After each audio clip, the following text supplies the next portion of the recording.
Assalamualaikum warahmatullahi wabarakatuh.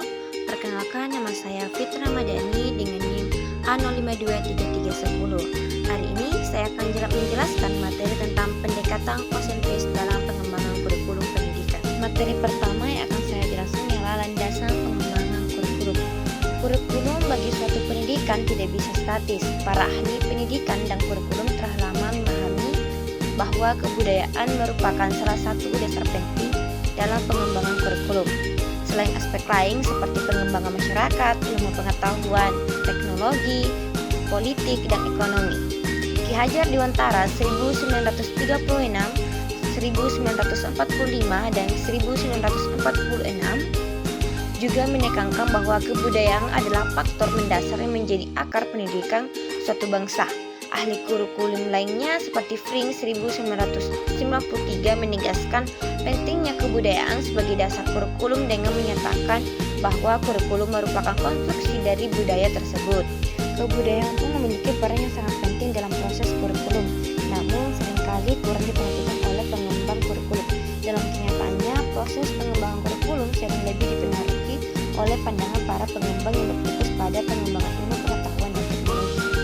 Secara instinktif, filosofi, visi, dan tujuan pendidikan para pengembang kurikulum sangat dipengaruhi oleh latar belakang pendidikan, pandangan hidup, dan keyakinan hidupnya. Faktor penentu filosofi, visi, dan tujuan tersebut sangat ditentukan oleh akar budaya dan kebudayaan dari pengembangan kurikulum. Landasan lain yang penting dalam pengembangan kurikulum adalah teori belajar, yaitu teori tentang bagaimana siswa belajar. Selama ini, pembahasan mengenai teori belajar banyak mengacu pada teori yang dikembangkan dari ilmu psikologi. Materi selanjutnya ialah pendekatan lintas budaya dalam kurikulum. Indonesia merupakan negara yang kaya akan keragaman budaya, sebagaimana tercermin dalam semboyan nasional Bhinneka Tunggal Ika. Bina yaitu berbeda banyak, tunggal yaitu satu. Oleh karena itu, jika kebudayaan adalah salah satu landasan utama dalam pengembangan kurikulum, maka proses pengembangan kurikulum Indonesia harus mempertimbangkan keragaman budaya yang ada. Dengan demikian, penerapan pendekatan multikultural dengan pengembangan kurikulum Indonesia merupakan sebuah keharusan yang tidak boleh diabaikan.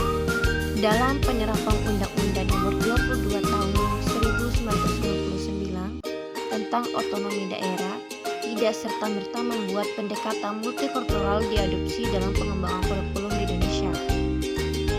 Undang-undang ini memberikan wewenang kepada pemerintah daerah untuk mengelola pendidikan yang memungkinkan munculnya berbagai kurikulum sesuai dengan visi, misi, dan pandangan para pengembang kurikulum di masing-masing daerah.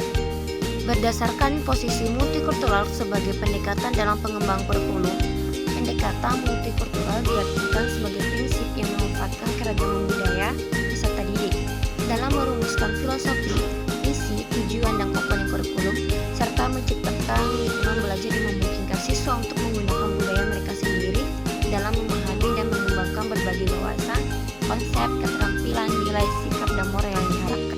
Materi selanjutnya atau materi ketiga yaitu kurikulum multikultural masa mendatang.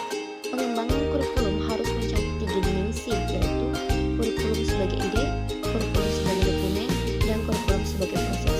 Ketiga dimensi ini saling terkait dan kurikulum sebagai proses diimplementasikan melalui berbagai kebijakan kurikulum.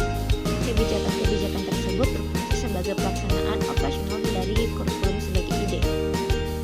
Pengembangan ide melibatkan penentuan filosofi kurikulum, model kurikulum yang digunakan, pendekatan dan teori belajar yang diterapkan, serta pendekatan atau model dievaluasi hasil belajar. Sedangkan pengembangan dokumen berkaitan dengan pembuatan kurikulum sebagai dokumen tertulis yang didasarkan pada ide yang telah diterapkan. Secara teknis, pengembangan kurikulum sebagai dokumen mencakup keputusan mengenai informasi dan jenis dokumen yang dihasilkan. Kedua dimensi kurikulum ini dapat dikembangkan baik dalam konteks otonomi dengan desentralisasi pengembangan kurikulum maupun dalam konteks sentralisasi. Perbedaannya terletak pada jenis informasi yang diberikan. Dalam konteks otonomi, kewenangan pengembangan lebih rinci dan operasional diberikan kepada daerah, sehingga pengembangan ide dan dokumen kurikulum lebih berfokus pada prinsip dan pada umum. Sementara dalam konteks sentralisasi, pengembangan kurikulum sebagai ide dan dokumen harus tetap memberikan ruang yang cukup bagi daerah untuk memasukkan karakteristik budaya lokal mereka. Materi selanjutnya atau materi yang kelima ialah pengembangan kurikulum sebagai ide.